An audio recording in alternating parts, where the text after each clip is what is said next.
Hey there! On today's show, I talk with astrophotographer Nico Carver, who creates amazing images of galaxies, nebulae, and star clusters.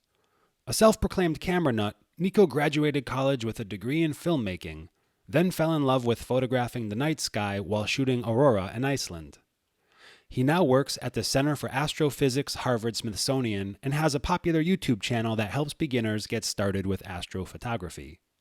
For me, Nico is the Neil deGrasse Tyson of deep sky imaging. Not only did I learn about photographing celestial bodies, I had a greater understanding of our universe. I hope you enjoy our conversation as much as I did. All right. Hey, Nico, how you doing, man? Hey, I'm good, Pete. How are you? Yeah, I'm doing all right. Welcome to the show. Thanks. Thanks for being here and taking the time. I have a bunch of questions to ask you today.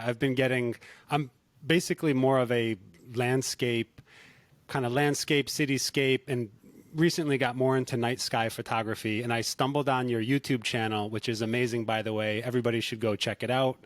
It's Nebula Photos, right? Yep, that's right. Yeah. And I said, oh, I really want to learn more about this. I've started to get into deep sky photography just a little bit, just kind of brushing the surface.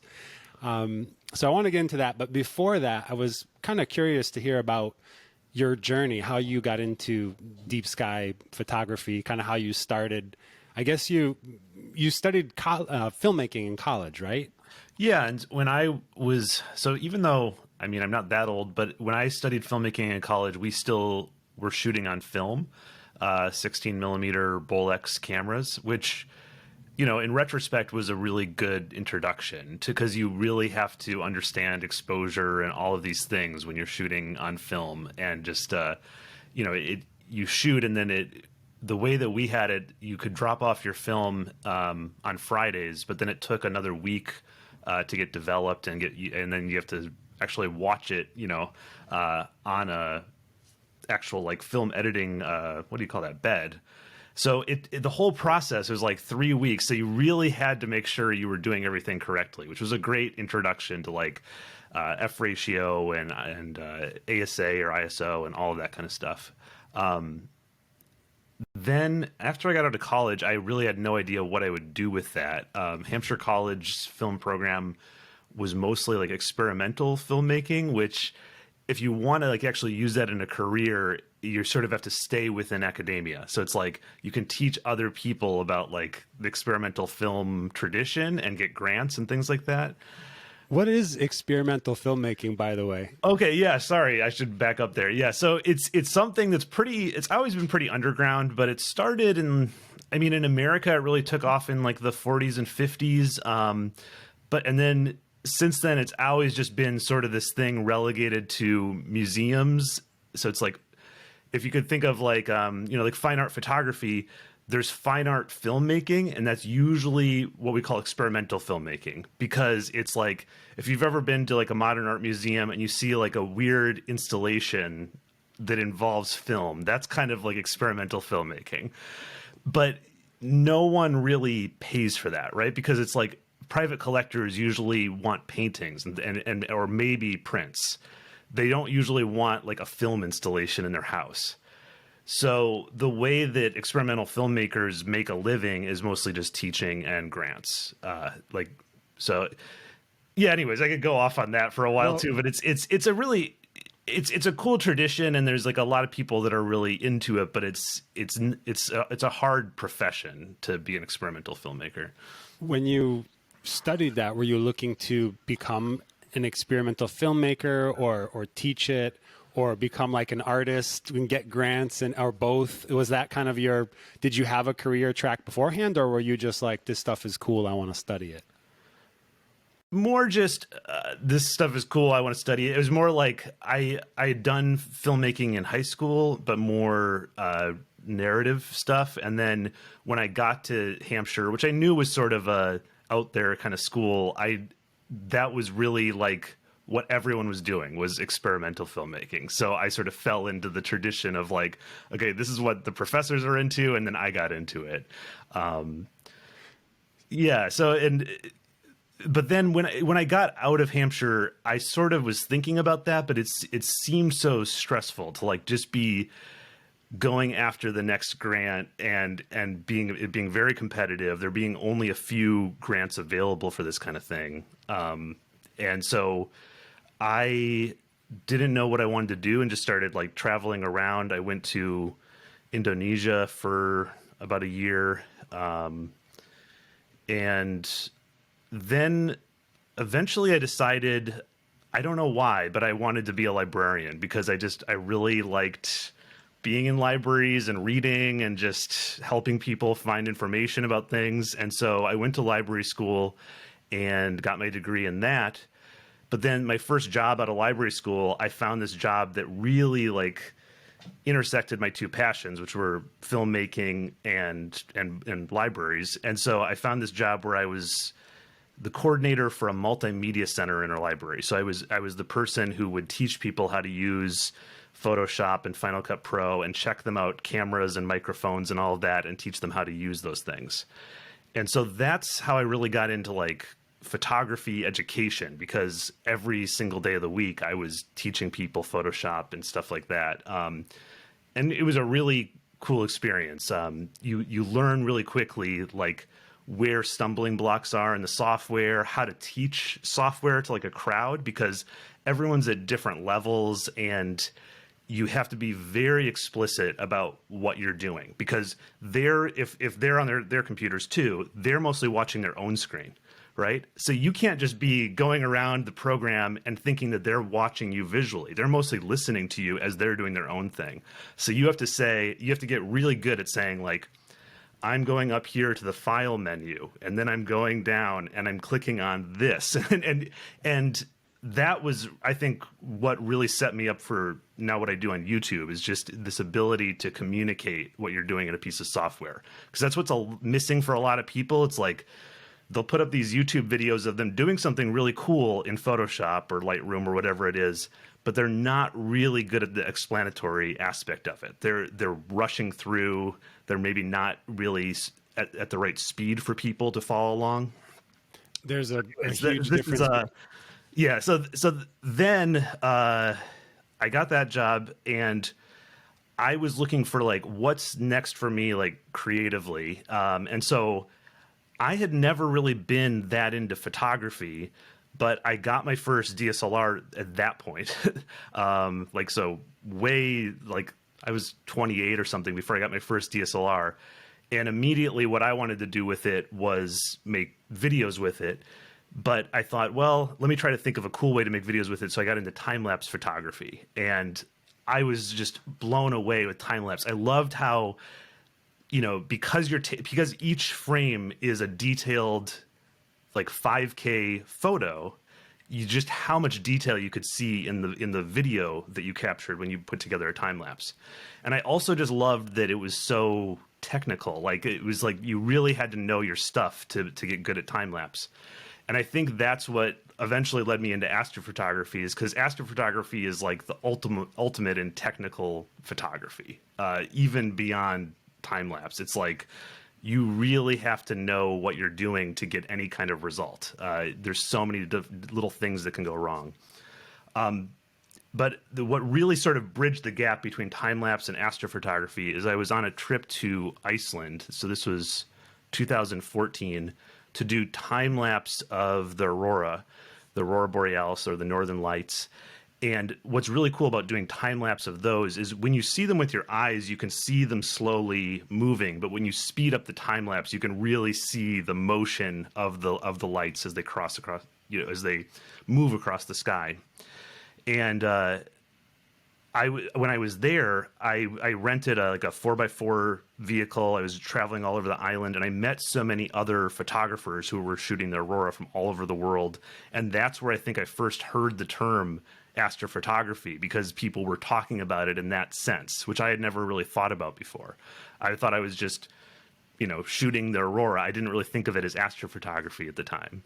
But when I saw you can take this photo and you can bring it into Photoshop or Lightroom or whatever, and when you pull up the exposure, so many colors come out, and it changes so much in the processing. I think that's what really hooked me. I was like, this is an amazing form of photography, because you can see so much more in the photograph than you can actually see with your eye. And then deep space photography or deep sky photography is like the ultimate of that, because you can't see any of that with your eye. You're shooting completely blind and just hoping that what you get back is something good, because you don't see it until you go through all of these processes on the other end, the stacking and bringing it out in processing. So I got into that basically because after the trip to Iceland, I was in, a light polluted city, and I was like, well, how can I continue doing this?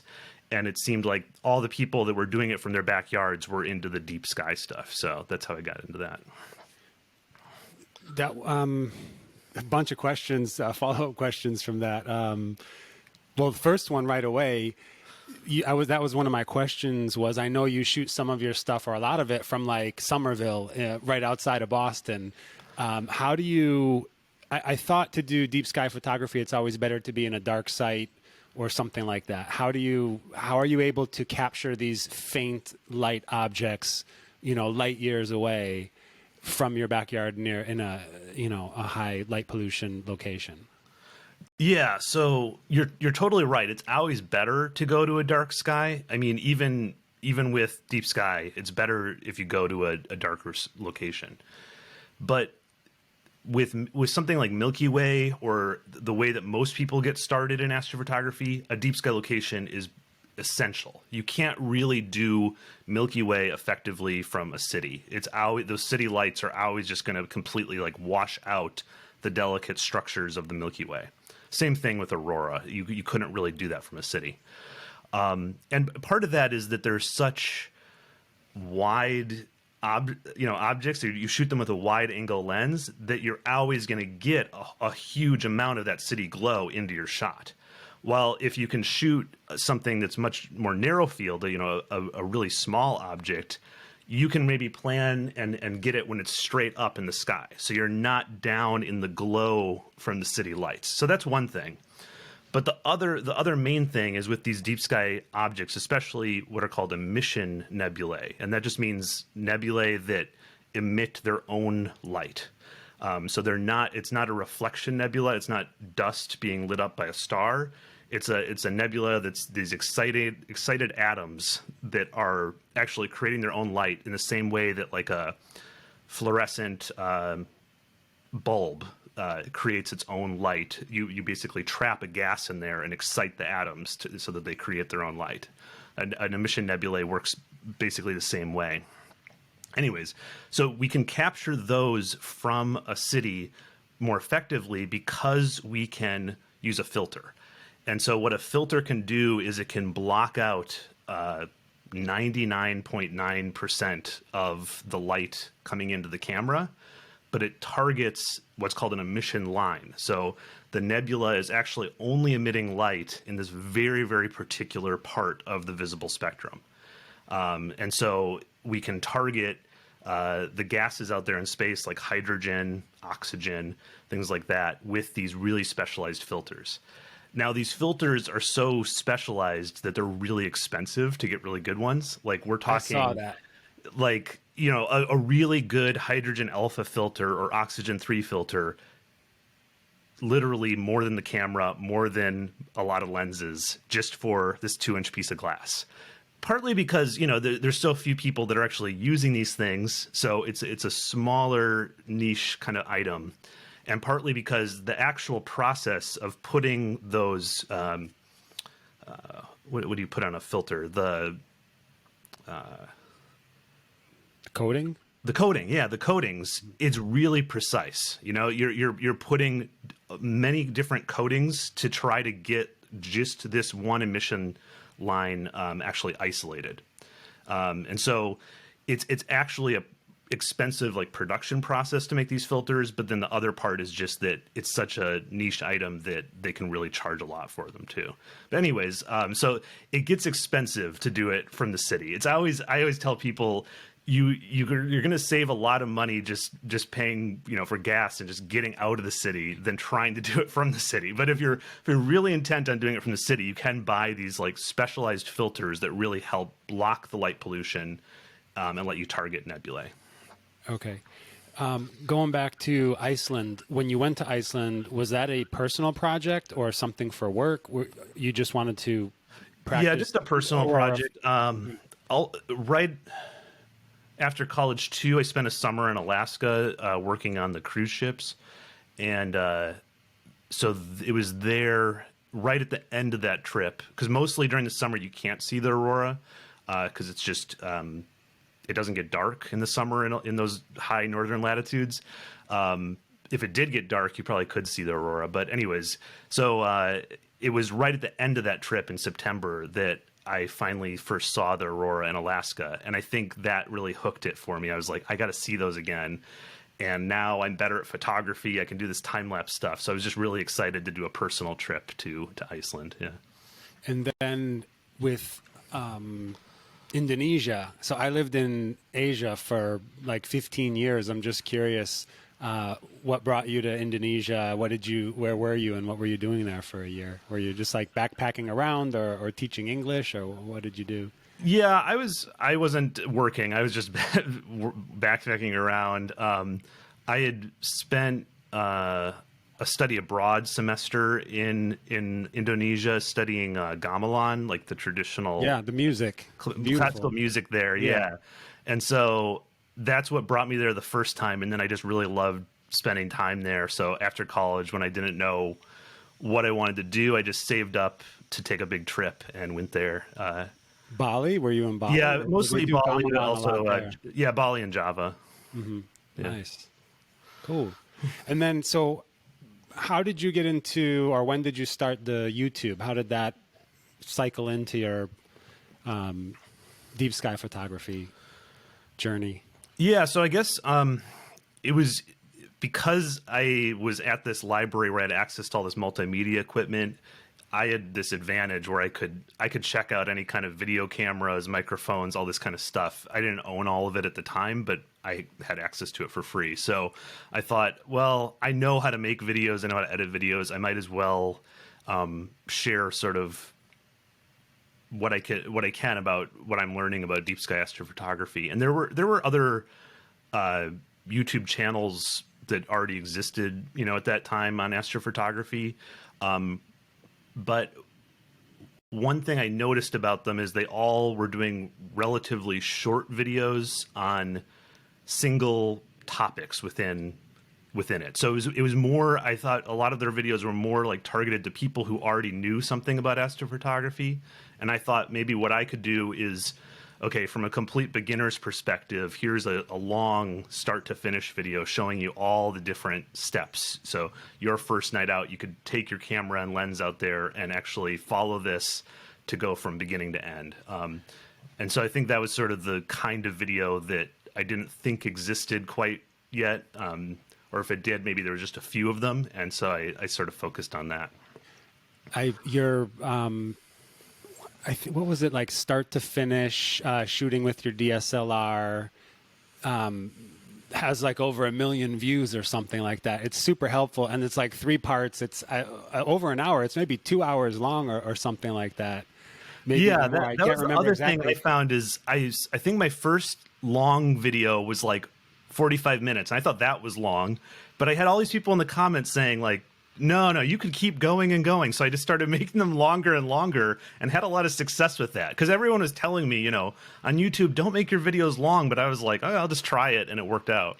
That's something I wondered myself. You always hear like, make short videos. And so you put in a ton of work. Like your videos are very thorough. You explain everything. I mean, they could be like courses that people would buy and to learn how to do what you do. So yeah, the thing I'm not particularly articulate. You probably can tell in this conversation. So I was like, I'm going to script out everything. So from the beginning, I've been someone who scripts all my YouTube videos.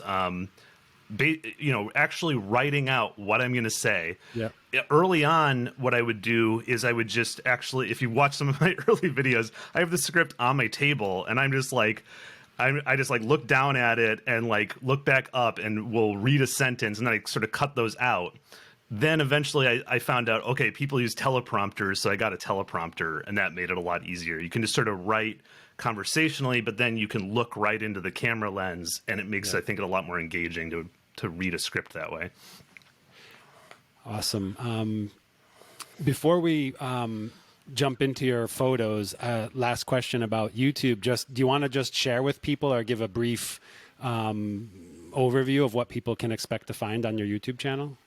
Sure. Yeah. So, I mean, now it's gotten a little bit more varied because I do reviews and shootouts and things like that too. You know, I think the most successful YouTubers are people that can just sort of do the same thing over and over again, but I get bored, so I do all kinds of videos now. But the ones that I would start with are these ones we were talking about, these long ones that are start to finish. So if you just want a really good overview of, I have a tripod, a DSLR, and a lens, how can I start in deep sky astrophotography? I have start to finish videos on that for really popular beginner targets. So the Orion Nebula, the Andromeda Galaxy, the Lagoon Nebula, the Pleiades star cluster. And the reason these are good beginner targets is because they're bright, they're easy to find. Most of those are northern hemisphere targets because most of my audience is in the northern hemisphere. But Orion Nebula would be one that you could shoot from either hemisphere, so that's always a really popular one. And then the other thing I tried to do with those beginner targets is they're available in different seasons because since we're rotating around, you know, the sun and everything, we see different parts of the sky in the different seasons. And so Orion Nebula for us in the northern hemisphere is a winter target, while the Lagoon Nebula is a summer target.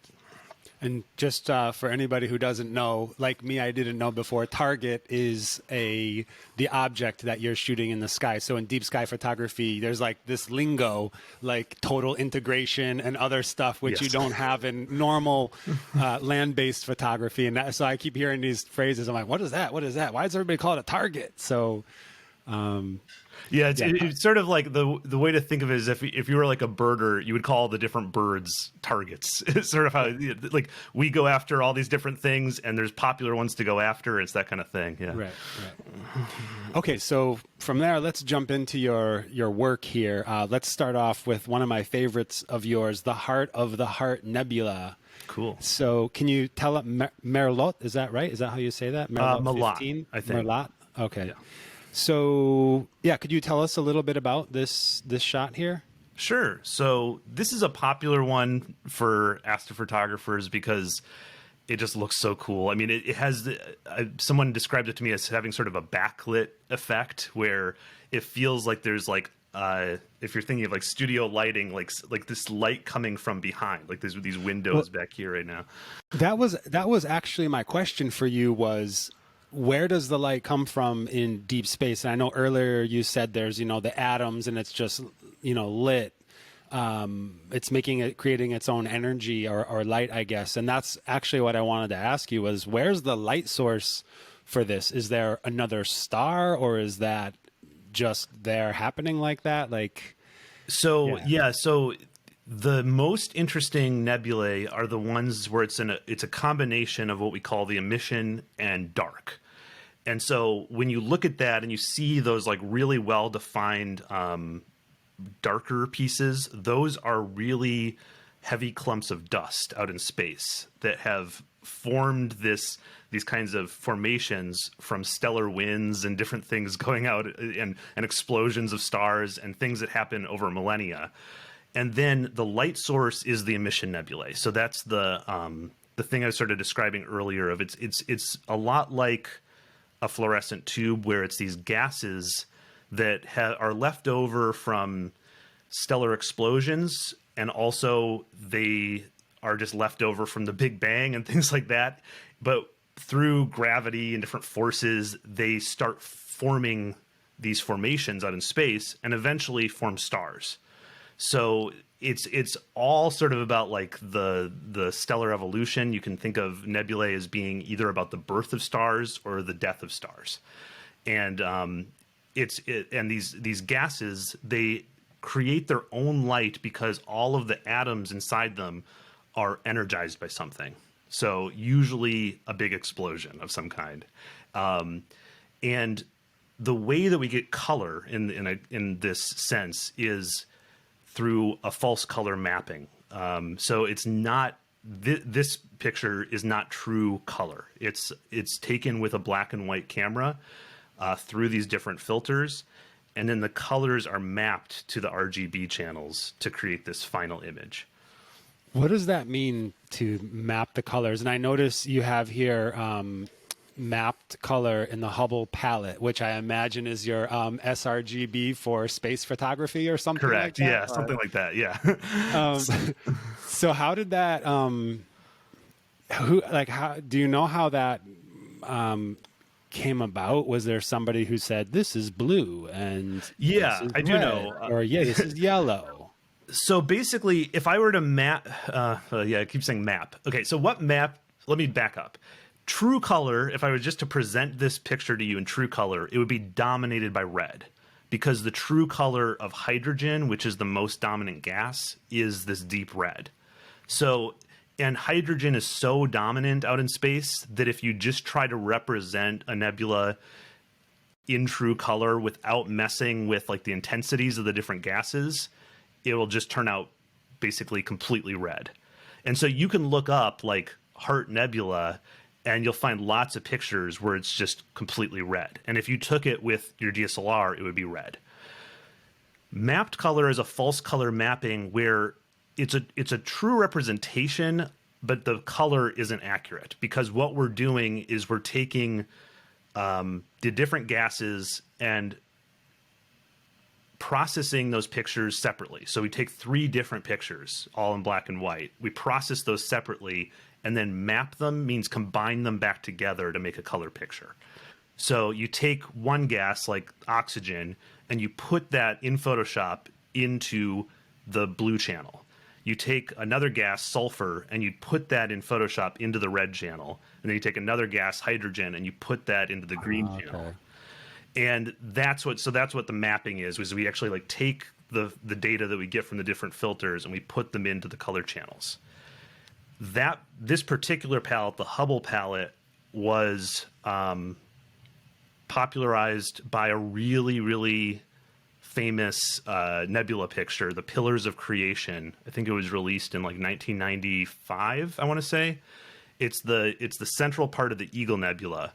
And the astronomer who created that picture, he was the first to, or maybe not the first, but the one that really popularized it, of putting sulfur in red, hydrogen in green, and oxygen in blue.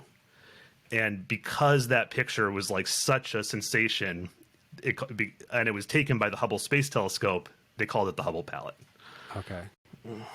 So I've heard of these like modded cameras for astrophotography where people remove the part of the filter or something. Do you know about that? Like, Yeah. Is that, and then the colors are often more, you see like these, if they do Milky Way shots, you see these blotches of red or whatever. Mm-hmm. Is that from that, or how does that, could you explain a little bit about Sure. what that is, and should people try and get a modded deep space camera? And if so, what? Yeah, so all DSLRs, mirrorless cameras that you just buy off the shelf, the way that they represent color so that it looks right to us is they have what's called a Bayer array of tiny little color filters over a monosensor. And Bayer array was invented by Dr. Bayer, who worked for Kodak. They were really, in the early stages of digital cameras. And then those color filters inside the camera are also designed to mimic our eye for seeing things under daylight. So astronomy is sort of like this whole other thing, because astronomers are interested in a much bigger spectrum than just the visible spectrum that we can see with our eyes on Earth, under the sun's light. So a normal DSLR or mirrorless camera is very much sort of constricted to that visible spectrum we can see. But the most interesting emission line, hydrogen alpha, is just outside of that. So we can barely see it with our eyes. And so the cameras, like a stock DSLR mirrorless camera, can pass it a little bit. They can sort of see it, but they pass it at about 35%. And so what a modded camera does is you take out the normal thing that's blocking that in the camera, and you replace it with a different filter, and then you can pass that H alpha line at 100%. And so all of the red nebulae become much redder when you take your picture. While before, you might only see the really bright ones, and they'll be a little bit more pink. When you take that filter out, they become a lot redder and a lot more visible. Thanks for explaining that. Perfect. Sure. When you are using, say, the Hubble palette, imagine there's people who are like, well, I'm not going to make oxygen blue. I'm going to make it something else. Is there some kind of accepted creative freedom in the way that you visualize or create your image? Or do you feel like some constraint to stick to the Hubble palette, for instance? No, I don't feel any constraint to stick to the Hubble palette. And when we look at some of my other pictures, they're going to be closer to a true color where the hydrogen actually is red.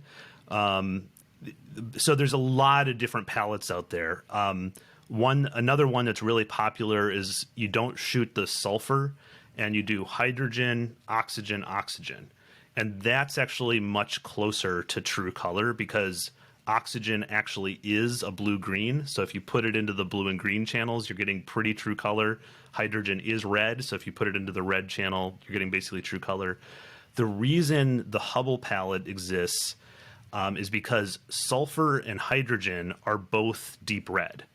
So if you tried to make, and these three gases are the most photographic prevalent gases out there. So if you tried to make a true color image with hydrogen, sulfur, and oxygen, the sulfur and hydrogen are not going to be distinct enough to differentiate.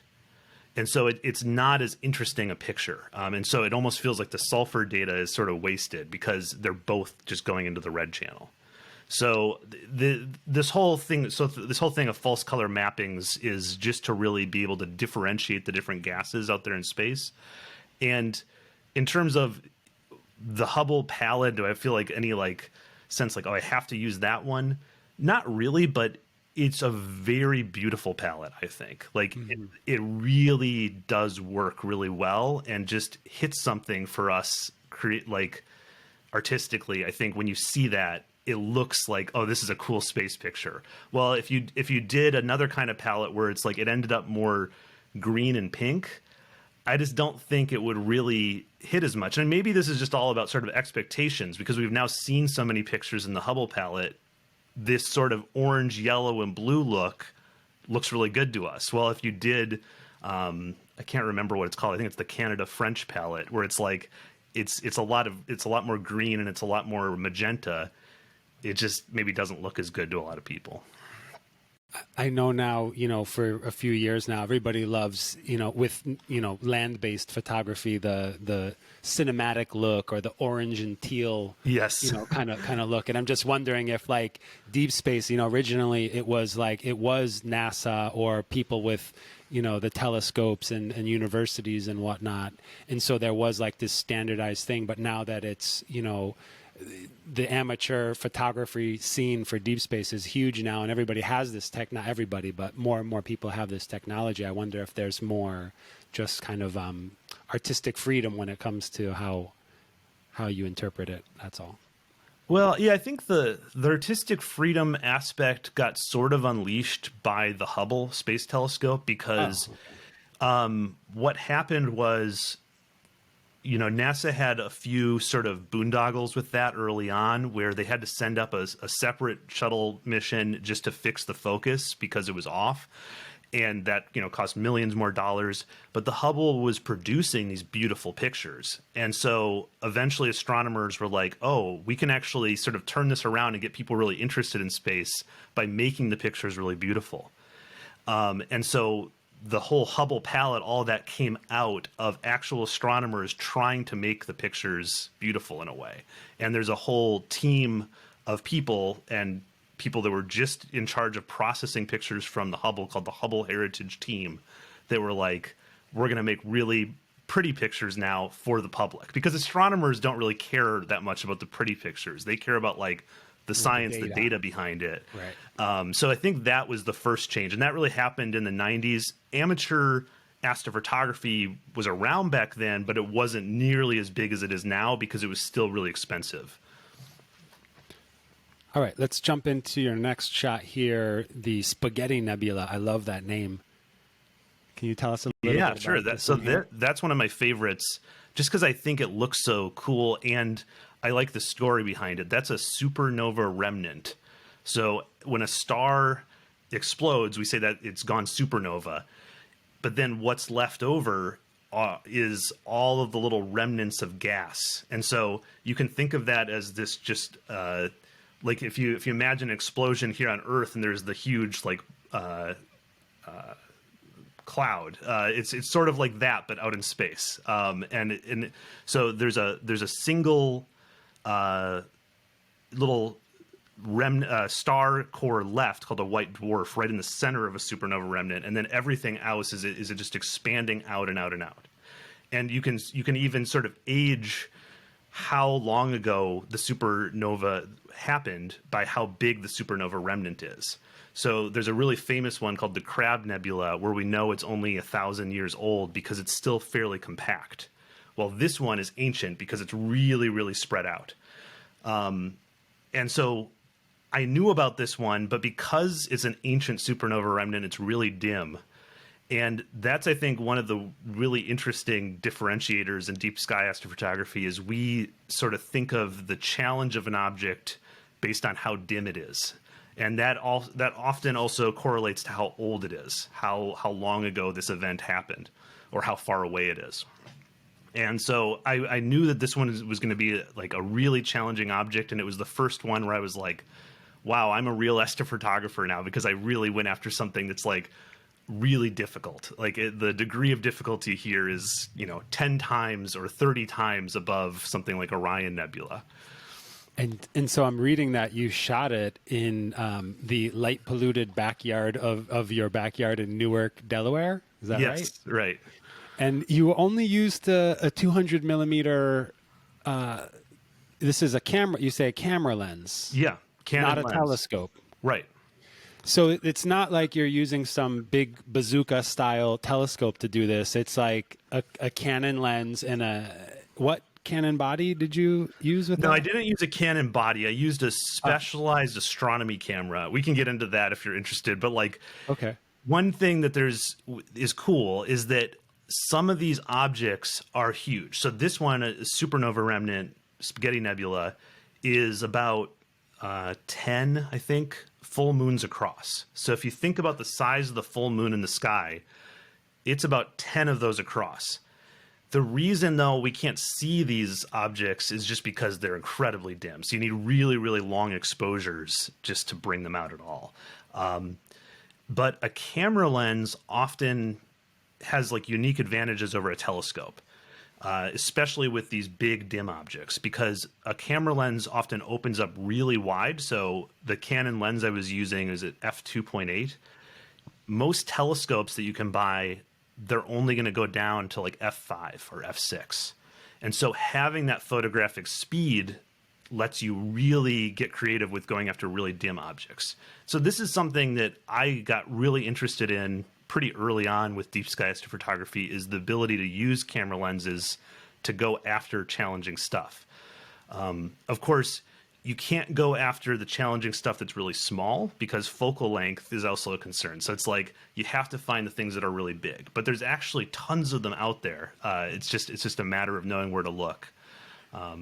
On that note, are you using a computer or a computer? I don't know what the name of it is, but I know you can type into your computer, like, go to this object, and it'll move the telescope or your rig or whatever to find that object. So that's one of the problems I've had just starting off as a total beginner to deep sky photography. I'm like, holy crap, where is this stuff? Like, I'm just looking all over. I'm like, is that it? No, is that it? Oh, is that the star? It's just... Yes. So how did you are you finding stuff using a computer, or how do you do this? How do you find it? Yeah, I do use a computer, and I use a computer plus software on the computer called plate solving. And so this is almost like cheating because it makes it so easy. what a plate solving software does is you tell your telescope mount, okay, go point at this object. It tries to, but it's always going to be a little bit off because it's just not precise enough to get it exactly right. So then what it does is after you tell it to go to the object, it takes a picture of the night sky and looks at all the star patterns in that picture, and it solves that, meaning it recognizes the star patterns and knows exactly how far off you are and then can correct. So what's really cool about that is it gives me a huge amount of creative freedom because I can go into a planetarium program and exactly frame up my shot how I want with the nebula and the stars and all of this. And then I tell this piece of software, okay, frame it exactly like this, and it does it for me. And then how do you know it's in focus? Because I know you can use a, and I learned this from you in your videos, the thing you put over your lens to get the stars sharp. A Batonov mask, yeah. Batonov mask. How do you know? So, I mean, you're not focusing on the nebula because it's so faint that you can't really see it, right? So you focus on the stars behind it or in front of it, or how does that work? So from our vantage point here on Earth, everything outside of our solar system is at the same focus. It's all at what we call infinity focus. So you can focus on any star in the field. It doesn't matter. Okay. We usually pick bright stars because they're easier to focus on than dim stars, but you can focus on any star and then everything out there in deep space will be in focus. All right. I love how you also share your hydrogen alpha only shot, which is the black and white, which is a kind of behind the scenes look of, how you're putting this together, the ingredients that went into making the final product. Then you have your oxygen 3 only, which is even fainter. And then the broadband RGB is basically just the stars. You can't really see anything. And by the way, definitely check out Nico's website, nebulaphotos.com. He has a ton of information here. All of the description that goes into this, the acquisition dates, because you're not capturing this on one single outing. This is something you've done over a period of time. Mm-hmm. Do you want to maybe talk about that next, about acquisition? Sure, acquisition yeah. or total integration. And actually, we could maybe move into your next shot. You have a multi-year project. I know you really like these multi-year projects. For somebody who's totally new to astrophotography, a multi-year project or even like a multi-hours or days project just doesn't make sense. Usually your longest shutter speed is like, 30 seconds, a minute, 2 minutes, or if you're using a tracker, 2 minutes, 4 minutes or more or something. But to build something from hours or years of data, can you explain to kind of the beginner, like how does that work? Yeah, sure. So actually my most recent video goes into stacking. So I do recommend that one because it will explain what we mean when we say like words like total integration and all this stuff, but I'll try to summarize it quickly here. So like you said, we could take a 30-second picture of the night sky. In 30 seconds, you're only going to get so many photons from a deep sky object because it's really, really far away. It's really, really dim. And so you're only going to get so much in 30 seconds. It works okay for like really bright things like stars or the Orion Nebula. But for dimmer things, 30 seconds will never be enough.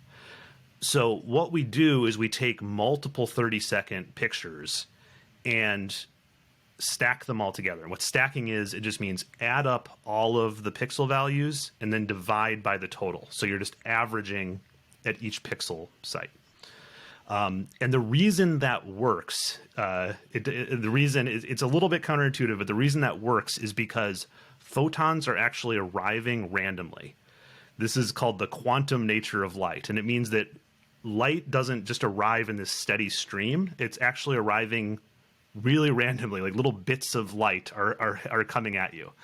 And so by taking and that random nature of it is what we call noise in a picture. So when you see that sort of like really grainy effect, it's because light isn't this constant. It's this random little sampling each time you take a picture. And so by adding up all of the different pictures, you can smooth out all of that noise because you've captured actually photons over a longer period of time. All of those pictures, when they add them all up together, form what we call the total integration. And the only reason we have a fancy word for it, integration, rather than just saying total exposure, is to make it clear it's not a single exposure. It's a bunch of exposures stacked together. So why does this project take a year or 2 years? Is it that the light is so faint that you have to keep coming back to it again and again? I also noticed you said, let me just pull up your data here. You said 200, this is a 24 panel mosaic. So obviously every panel is like a single frame composition of your one shot, or what you could get in one shot, let's say. So you have to do whatever you're doing, you have to do whatever the image is, you have to do the same image, the same process, you have to do that 24 times because the field is so wide of what you're trying to capture. You couldn't get it with a wide angle telescope or lens, I guess. Is that right? Yeah, exactly. I guess so. There's two different things going on here. One is the reason, for a multi-year project is so that you can just do it over many, many nights. You know, you only have, this is in Cygnus, so it's only up in the sky in the summer. And so if you run out of time one summer, it'll come back up the next summer and you can continue to shoot it. And the reason is exactly for what you said. It's so dim, especially that blue oval sort of football shaped thing in the middle. That's a really, really dim object. So that central part of the mosaic has, I think, 80 hours into it or something, just to bring that out. And that's what I was really sort of focusing on, because you can see I put it centrally. Then the other part is the mosaic process, which is the advantage of making a deep sky mosaic is that you can zoom in on this and it looks good at 100% zoom, but then it also looks good zoomed out. If I took it with a wide angle lens instead of a telescope, when you zoomed in, all the detail would get lost, right? Because each one of those panels is a full resolution picture. So the total size of this image is something like, in full resolution is something like 26,000 pixels wide, something like that. So what would a single, if you're shooting not with your camera, but with the deep sky camera, I don't know if that's what you call it, how many megapixels would that be? Or like how large of the files of a single image are you working with? It's a micro four thirds sensor. So I think it's 4,000 by 3,000 pixels. Okay. Yeah. So it's pretty, it's not as big as like a full frame camera, but right. It's still it's not pretty like big. a 50 megapixel or Right. 100 Yeah. megapixel camera. Yeah. Which makes it easier for crunching the data too. Yeah. And then I notice you are at different locations. You're to shoot this. So you're, this multi-year project, that you started June 24th, 2018. And then the last one was, the September 10th, 2021. You were in your backyard in Newark, Delaware. You were in another place, Delaware. Then you were in Massachusetts. Then you were in Mount Sunapee, New Hampshire. Then you're at Ninigrit Park, Rhode Island. Like you're all over New England here. It's interesting that you don't have to be in the same physical location to complete the project, because no matter where you are, you're looking up at space and it's still kind of the same thing. Right. But did the location that you shot from affect in any way the part that you went after? Like, did you wait to go to like a darker site to get the blue in the middle because it wasn't as bright, or you can just you hit on it exactly. Yeah, you really predicted exactly you were why like, to go I'm to all going these there and locations. I'm getting the middle part in Ninigrit, or I'm going. Yeah, exactly. I have to go there to New Hampshire to get that spot. Yeah, exactly. What you find when you get into this hobby long enough is that the hydrogen, the red part of this picture, you can shoot from anywhere. So that's what I'm focusing on in my backyard in Newark, my backyard in Somerville, because those are super light polluted places. Blue is so hard to get from the city, because anything that's blue, because we've moved in cities to these LED street lamps and LED house lighting and all this stuff, which is a much more like blue white light. And so that's lighting up the atmosphere and really making it hard to shoot anything blue unless you get to the darker sky. And so you hit it exactly. When I go to Ninigrid or Mount Sunapee or these darker locations, it's to shoot the blue stuff and the star color. Okay. So I was going to ask you about 3 beginner targets. I wanted to kind of give people like practical, like now that they're like saw this and they're like, I'm going to go out with my DSLR, because you talk about this and you have a bunch of videos like you don't need this crazy expensive gear and all of these telescopes. You can do this, and you don't even need a tracker, a star tracker. You can just use your DSLR, a decent lens. So you already said though, Andromeda, which I really want to try myself. I tried, but it was like that big. Yeah, sure. Even with Mike. I think I used a 300 millimeter or something. I don't know. But Andromeda, you said Orion Nebula. Any other one? Pleiades, I think you said. Those are like some beginner targets that people could go after. And also, by the way, they can check out your videos on YouTube. So yeah, and the lagoon. But the lagoon is like right in the Milky Way. So it's like you can shoot the Lagoon Nebula at any focal length. I even have a video like 100 to 10,000 where I'm shooting the lagoon at a bunch of different focal lengths and showing like, okay, if you shoot it really wide with a cell phone, you're getting the Milky Way, basically.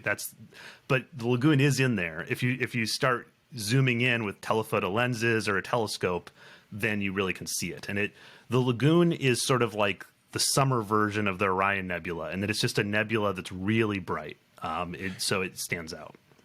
My biggest challenge so far is that everything that I shoot is taking up like, it's a small, even at 300 millimeters, and then I crop in, it's still, there's nothing that's like blown up. Like, I guess I need more firepower or something, but there's nothing that's like fills the frame. It's always like 1/20th of the frame is the thing that I'm shooting. So yeah, let me get at that a little bit. With Andromeda Galaxy, which you mentioned, it's an interesting thing. When you look at it in just a single picture, it's going to look like it's tiny, right? But that's because you're only getting the core, the really bright core of the galaxy when you shoot it in a single picture.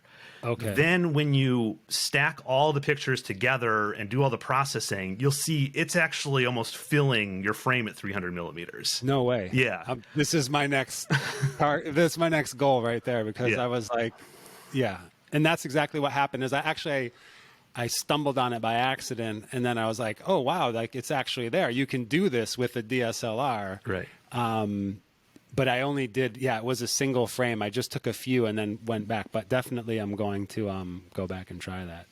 And that leads me into my next question is, I have a star tracker, the Ioptron. I bought the other one that everybody always recommends. I can't remember if Skyguider. Ioptron Skyguider. Yeah, I got that. It was just too big and bulky, and it's just like lug it around. And I love this, the Ioptron is pretty small, just for my DSLR.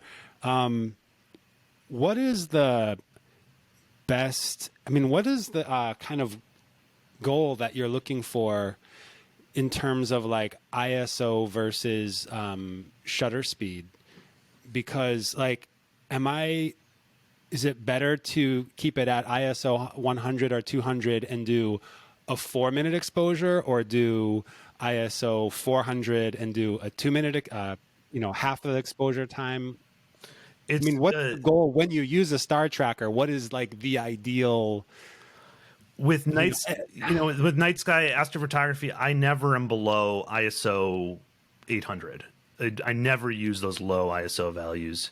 The thing is, ISO. The reason when we use a really high ISO, it looks noisy, is because usually people are compensating by making the shutter speed faster, right? Because otherwise, if you're just shooting during the daytime, it's going to get blown out unless you keep making the shutter speed faster, right? With night sky photography, that's not a concern because you can usually shoot for 5 minutes, 10 minutes, it doesn't matter. And so there's really no reason to use ISO 100, 200, 400. I'm at 800 or up. And if I'm shooting with a tracker, 800 is usually like a good middle value, a good starting place. If you're shooting untracked without a tracker, just on a tripod, I'm usually at ISO 3200 or 6400. And then when you use the tracker, I imagine there's got to be a limit somewhere because eventually the tracker might even go off track slightly and you'll get some blur in the stars. Is there like a general, and just in terms of capturing multiple data, multiple exposures, is there a general, like a 2-minute exposure is good or a 4-minute exposure is good, or it really just depends on what you're shooting? It really depends mostly on your focal length. And so like if you were using a star tracker shooting the Milky Way, which a lot of people do, and you were at 35 millimeter focal length, for instance, you could do 4 minutes, no problem, and your stars are going to look good. Right. But when you go up to, let's say, 300 millimeters, like you were talking about, if you tried 4 minutes, you're probably still going to get some trailing. Yeah, because it's just not, it's so much harder. You have to be so much more accurate when you go up to those higher focal lengths. So then I limit it to like 30 seconds or something like that. And you still get lots of good, data in 30 seconds. So then if you're shooting the Milky Way at 35 millimeters with the star tracker, is there a certain point where, and I haven't tested this out myself yet, is there a certain point where after you get past 5 minutes, a 5-minute exposure isn't going to look much different from a 15-minute exposure because the light is the light, or there's a certain limit. Is there? Yeah, the limit is basically your sky. So like, even if you're in a fairly dark site, the atmosphere is still going to be lit up somewhat by light pollution and just everything. So the limit is really your sky. So it's like if you're in a really dark location, maybe you can shoot 15 minutes. Like if you're in like Death Valley or something like that, you might be able to shoot for 15 minutes and it still looks good. For most of our skies, though, even what I call a dark sky, I can only go 4 or 5 minutes before it gets blown out, before it gets too bright. Gotcha. And so that's really the limit. The one handy thing to look at is if you know how to pull up the histogram on your camera, like if you go to playback and usually hit info or press down, you can see a histogram. We sometimes hear with normal photography, like expose to the right. In astrophotography, we don't expose to the right. The max you want it to be is like middle, but usually I'm not the peak of the histogram isn't in the middle. It's more to the left. It's like, if you imagine the left side, it's like about 1/3 over from the left side is a good exposure. Okay, perfect. All right. I think, that's pretty much everything here. I'm just looking at my notes. Is there anything else, you want to share? I know, or any final tips before we talk about your Patreon? Sure. I mean, so I think it's what I love about astrophotography is I don't think if you get into it you'll never get bored of it because it's so deep how much you can do.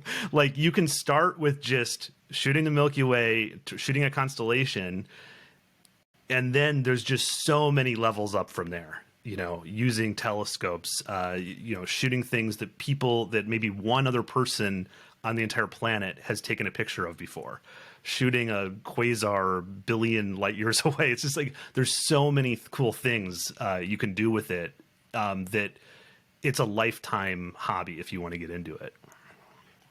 I was feeling the same way just starting out. And initially I was like, oh, well, there's like 3 or 4 things I can shoot, like that I could actually reach, with capture with my camera. And then as I got looking at it and doing it more, I'm like, whoa, I mean, it's space. It's limitless. I mean, there's just so many different things out there. Actually, that was one last question I wanted to ask. Do you have what's your inspiration for space in general? Do you have, are you really into like sci-fi? Do you have any TV shows or books, or like what was the initial? It sounds like you kind of stumbled into it in a way from, traveling, seeing the Aurora, capturing that, and then getting into the space, and then, do you have any inspiration? What inspires you about? Yeah, I think my inspiration sort of goes back to go full circle with this conversation. When I was in Indonesia, and doing that study abroad, one thing that I was really interested in was this idea of like people being able to see things that are invisible. And so there was a lot of talk there about like actually being able to see spirits and things like that. And I think that like something that's always drawn me to astrophotography is this idea of there's stuff out there that we can't perceive. We can't just look up at the sky and see all this stuff, but it's out there. It's just invisible to us until we use a camera and all these techniques to make it visible. And there's something weird about that. It's like I can see how like some people are very skeptical of it. I can see how all the conspiracy theories start, because it's weird for us to accept that like, yeah, it's real, but it's invisible until we make it visible. And so I think that's something that's always just been really interesting to me about astrophotography, is this, you have to go through this long process to even see anything. Well, like you said, with time-lapse photography, it's the things that we can't see with the human eye. The same thing with long exposure photography. We can't see a long exposure, or even the Aurora. I think when you see it with your own eyes, it doesn't look exactly like it looks like in the photos. And I know in Indonesia, especially in Bali, they're really big into like the spirits and all that. In fact, you have the Phantom of the Opera. I'm pulling that up right now. Speaking of kind of ghosts or phantoms, this is your latest shot here. Could you just give us a quick little talk about yeah, sure. what So here, and then before we this one off? is one that's, it's probably been shot by 100 people, maybe 200 people worldwide. It's exactly fits into this because it's in the constellation Cassiopeia, which is like one of the first constellations we're always taught because it looks like a W in the night sky. So it's a very familiar constellation, but a lot of people don't know this object, this deep sky object, is in there because it's just a hard one. It's very dim. But if you're showing it in the video now, it looks so much like a mask, like a three-dimensional mask, because it's like it's not face on, it's like sort of to the side, which really gives it this 3D effect. It has a 3D look. Yeah, and so that's what I loved about it. It's just like you really get this feeling of the depth of the mask there and the shadows. And I think Phantom of the Opera is perfect because if you look at that mask that he wears, it does really look like that with how the eyes look and everything. When I shared it on Twitter, though, I thought it was funny. Like I was getting all these responses from people all over the world saying, "No, this is this actor's Nebula," because they thought it looked like this different people. And I love deep sky objects like that where they like, I forget what the word is, but people want to see something in them. That always really sort of brings it home when it's like, okay, we can give this deep sky object a name because it looks like something else. Right. Congratulations on capturing that, man. That's awesome. It was really, really cool. So if people want to learn more from you, I highly recommend your YouTube channel. And then you also have a Patreon. Can you tell us a little bit about that? Yeah, thank you. So Patreon is a way to support people who create videos on YouTube, but also do podcasts, things like that. Like if you subscribe to someone and they're a creator, they probably need some kind of like additional income beyond just the ads. So Patreon is a model for that, where it's like you can just chip in $1 a month and it supports what I'm doing on YouTube. And it can stop there. Like if you just want to watch my YouTube videos and support me, you can just pay the $1 a month. But there's also benefits associated with it. So if you sign up, you can join my Discord community where there's just like tons of people talking about astrophotography. And we organize a monthly imaging challenge. So each month we say, okay, we're shooting Andromeda this month, and everyone goes and shoots it. And then I also do a few exclusive things on there. I try not to do too many exclusive things, but there's a few like exclusive videos, and then I do a monthly Zoom call on there. Awesome. Well, I'm sure it's super helpful. Your videos, I can tell you put in so much time into them. I think anybody who watches will see that right away. So thank you for taking the time to talk here, and also for all the free information that you're putting out there. And I highly recommend that people join your Patreon if they want to learn even more about deep space photography. So thank you again, Nico. I appreciate it. Thanks, Pete. It's good to talk to you. Take care.